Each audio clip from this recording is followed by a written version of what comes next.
Hi, everyone. I am Patty Ramirez. I am going to go over our PD for today, which is Executive Proposal, Integrating EdTech and Responsible AI in Hemet Unified School District.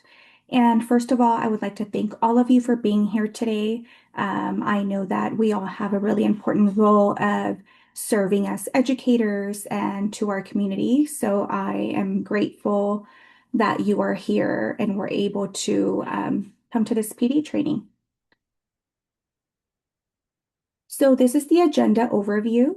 We are going to address the strategic selection and viability assessment framework. We are going to review the financial and infrastructure impact analysis. We will then move on to professional development seminar structure. Next, the regulatory compliance and student data privacy is going to be reviewed. And lastly, I am going to show the references and AI disclosure for this. So the strategic selection and viability assessment framework has to do with, the primary tool recommended for a school district. Technology is very useful, and we want students to have equitable access to technology as well as access for you as educators to be able to provide differentiated instruction for our students. So there are a few platforms that we already integrate and we have in our school district, but I'm just going to go over just a few of the common platforms that I recommend. So for one, I would encourage you guys to use Magic School AI and Google Gemini for workspace. So Magic School AI has lesson plans available for you. It can help you with those who serve students with special needs. It can help you with IEP. There's all kinds of templates available for you guys. And it provides differentiated instruction, which is obviously our goal. Also, Google Gemini. I'll move into that a little further, but let me just go ahead and show you a quick snapshot of Magic School AI. So this is what it looks like here. And I am just going to go on the home page. So the home page can help you with anything from, generating worksheets, helping you draft professional emails, behavior intervention plan generator. There's text writers, IEP support tool. Those of you who are in special education, you're going to love this. And it helps generate teacher observation feedback. So if you just play around, just for the purpose of time, I'm not going to spend too much time on each because I'm pretty sure that most of you are familiar with these um, uh, platforms. However, I just want to give a quick overview. So then here are some, tools. So this is mainly targeted for the teachers. There's all kinds of different templates from, translators, IEP supports, how to create a family email, like everything is in here. There's also the student format where it can create more differentiated instruction for students. So if you want to give them any kind of worksheet, things like that. And when students submit their work, you'll find it here under workflow. Okay, so let me go back to our presentation.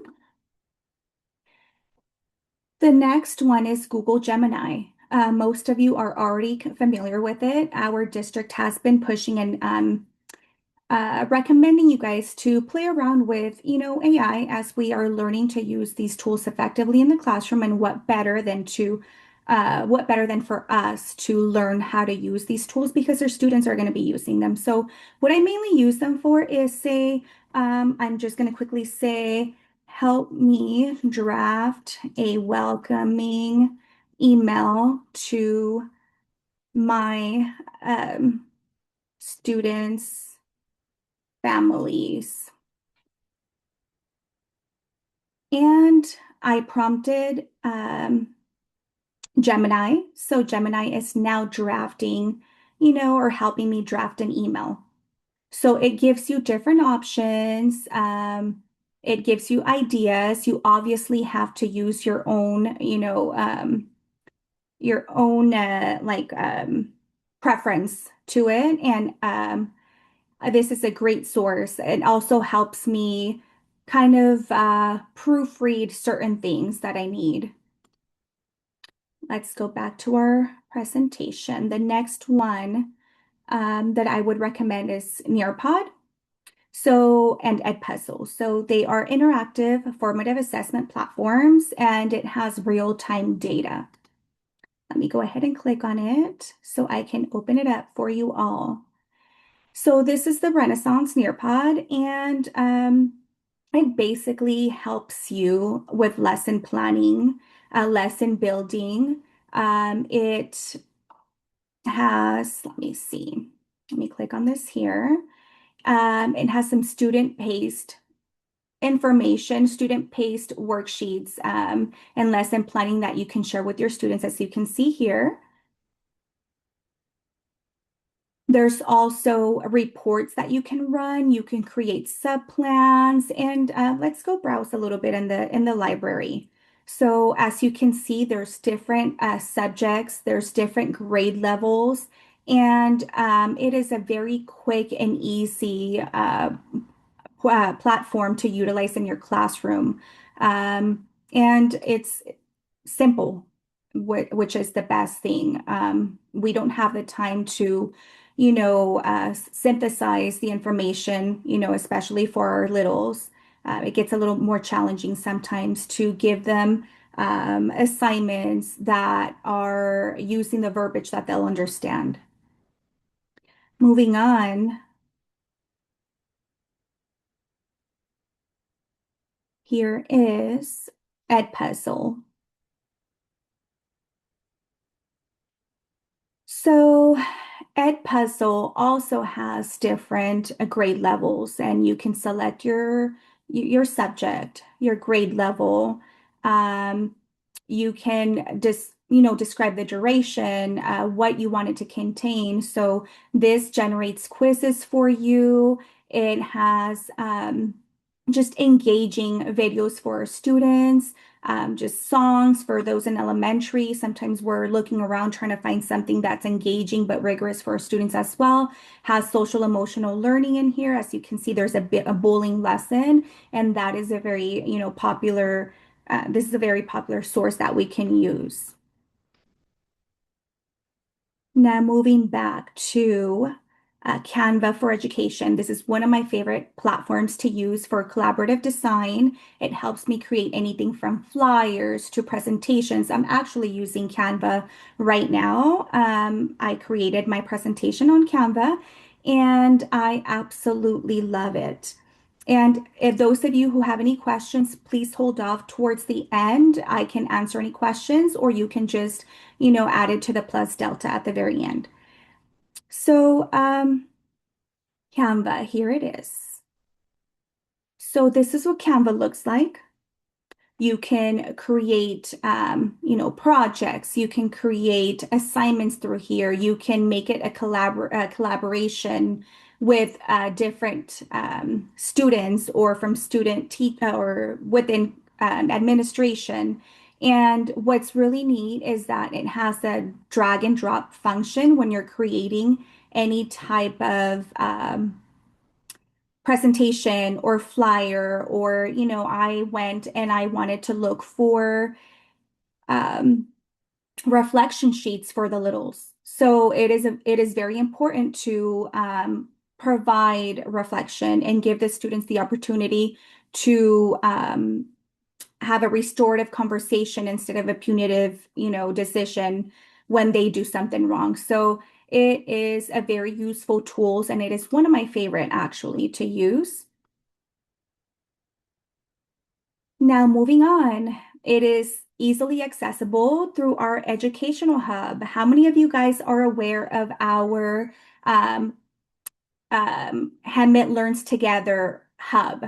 So this is new in our district, and as you can see here, it displays a lot of content for all grade levels and all subject matter and everything. This is a hub, so everything is embedded in this. Whatever resources you may need, it's all here for us. So just to give you an example, let me see. I would say I want to visit, fourth grade and see what resources they might have. So I'm going to get into ELA for fourth grade. And this provides me all of the, benchmark units and everything that I will have to go by. So it basically gives me a guide of a pacing guide of where I should be, um, and helping me provide and ensure lesson planning is effective. Okay, going back. Now, the viability assessment framework, it is done through a 30-day pilot program. It measures the ease of use, alignment with California state standards, and student participation rates. Moving on to the financial, oh, I'm so sorry, I double clicked. Moving on to the financial infrastructure impact analysis. The software cost of Magic School AI and Canva for Education is free for educators K through 12. Nearpod and Edpuzzle, it's also funded through the Title II Professional Development and Local Control and Accountability Plan, which is known as LCAP, their digital fund. So all of these platforms and software are free for us educators. Please take advantage of it. They're going to become your best friend. And moving on, the hardware impact. So there is no hardware impact, no additional funds needed because every one of our students we have a one-to-one Chromebook initiative. So all of our students have a Chromebook. They can all access these programs, not only at school, but at home as well. They take these Chromebooks home. Moving on to professional development. So as you were aware, this is our agenda for the day. From